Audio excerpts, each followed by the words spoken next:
I moved out of Pine Hollow Lake for one thing quiet. After 20 years fixing engines in the Navy and another 10 breaking down physics for high school kids, I was done with noise, done with chaos, just ready to sit on my porch with a coffee, my old but rusty snoozing by my feet, watching the water catch the morning light. My place isn't Moocha, creaky little cabin with a sagging deck, but it's got this dock, my dock, stretching out 30 feet over the lake, built long before I got here, kept up like a promise I made to myself. That dock's where I'd fish with my grandson, Caleb, or would just lean back in a lawn chair, letting the world slow down to the rhythm of lapping waves. For years, it was perfect, nobody bothered me. Neighbors kept to themselves, and the HOA, well, they were too busy nitpicking mailbox colors to care about my corner of the lake.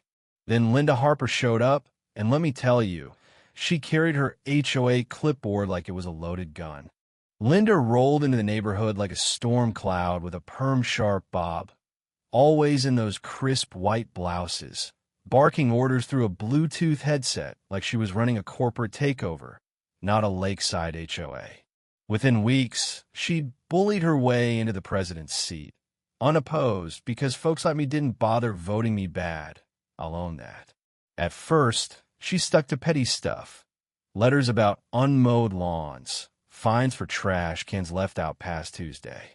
My place was far enough from the cul-de-sacs to stay off her radar, or so I thought.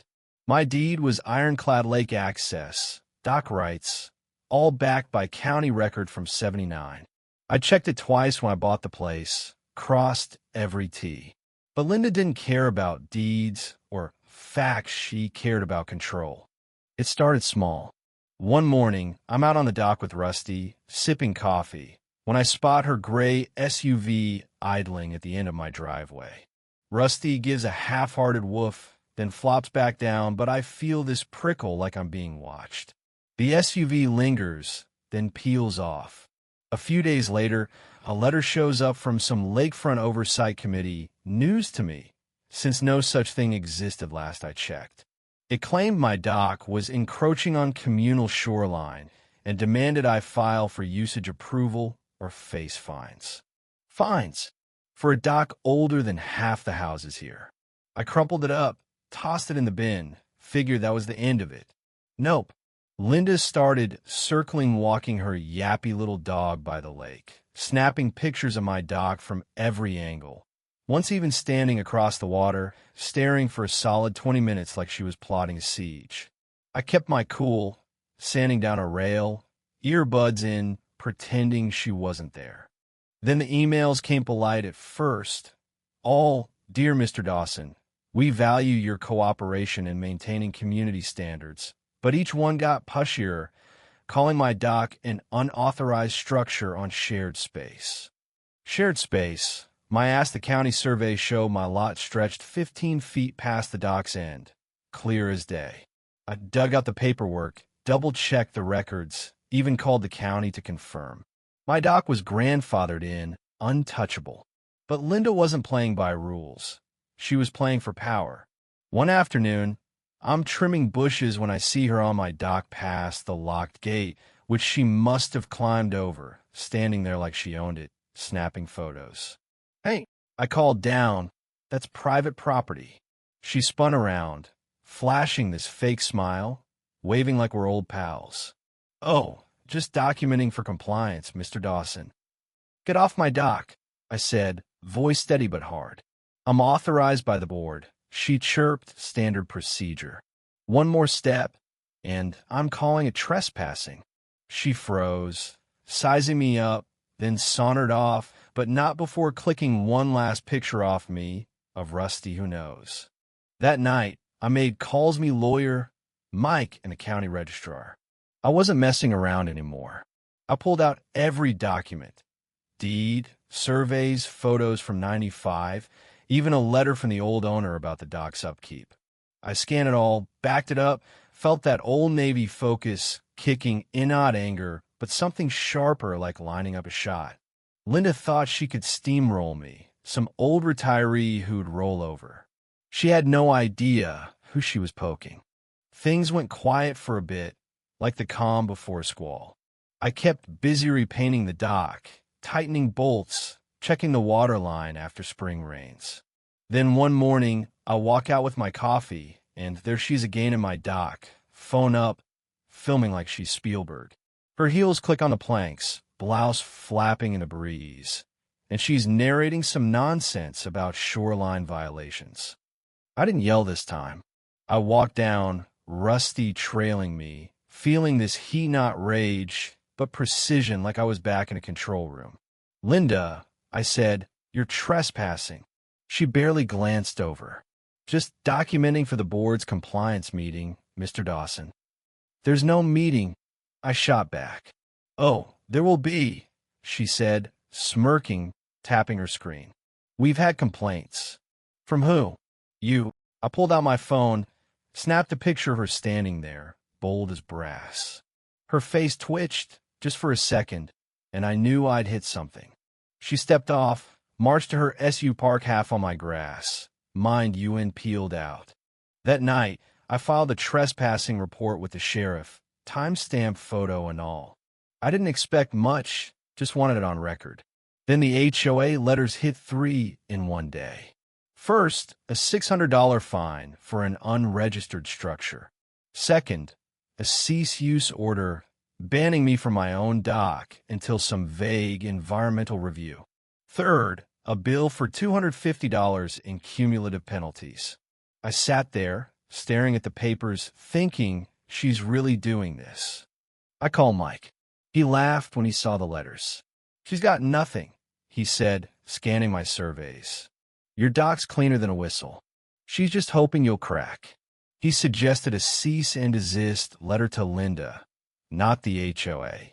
We sent it certified mail, citing trespassing laws, property lines, the works. Her response?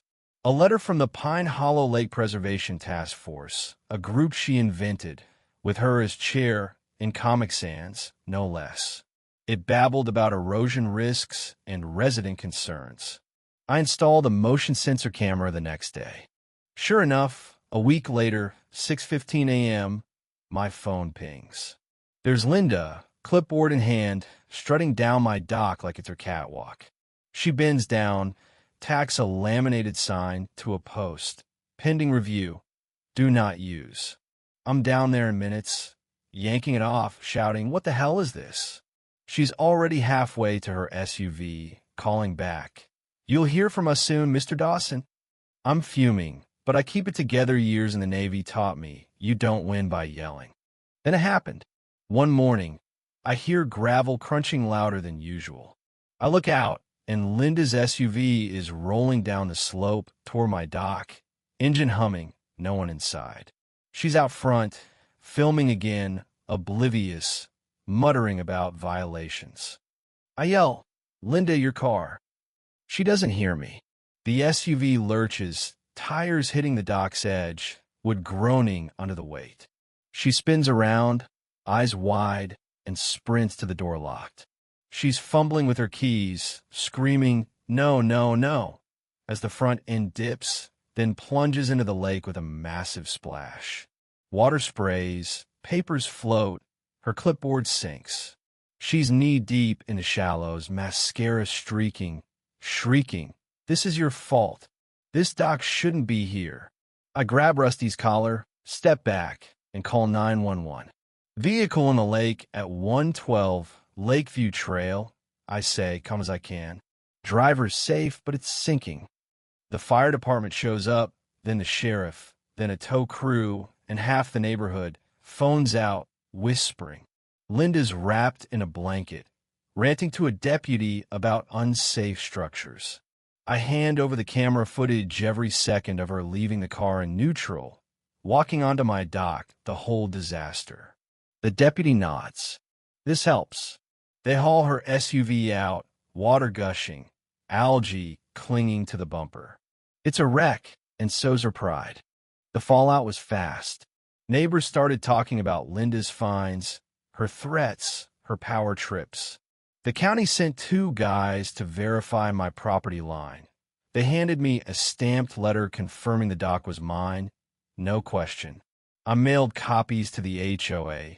The neighbors even slipped one to the local news. When their reporter showed up, the story went viral 3 minutes on the evening news, showing my doc, my proof, and Linda's one-line dodge. The HOA values equitable lake use. The board crumbled. One member quit, and whispers of vote to oust Linda spread.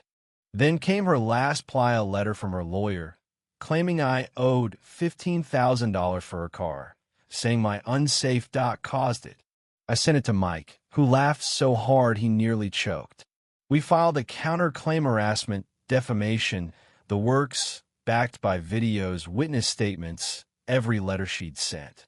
At the courthouse, half the neighborhood showed up, nodding as I laid it all out. The trespassing, the signs, the car in the lake. The judge didn't blink. Clear pattern of harassment, she said, awarding me $9,000. Linda sat stone-faced, but her lawyer looked like he'd swallowed a lemon. After that, Linda vanished, sold her house, gone by midnight, no goodbye. The HOA rewrote its rules, added a resident committee I agreed to join, no strings attached. Neighbors started living again, flags went up, kids' swings appeared, shutters got painted wild colors. My dock, it's more than mine now. People stop by, bring coffee, share stories. Caleb carved his name under the new bench. I bolted to the end, facing the sunset. One evening, I found a note taped to a post. You didn't just save your dock, you saved us. Thanks. I kept it. Looking back, it wasn't about winning, it was about standing up, about showing a bully that power doesn't last when truth comes knocking. But here's the thing. Was Linda just a control freak, or was she running from something deeper, something that made her need to dominate? I'll never know, and maybe that's fine. The lake's quiet again, but it's a live. Neighbors wave, kids laugh, and I'm out here with Rusty, watching the water ripple. So what do you think? Was I right to fight, or should I have let it go? Ever dealt with someone like Linda in your town?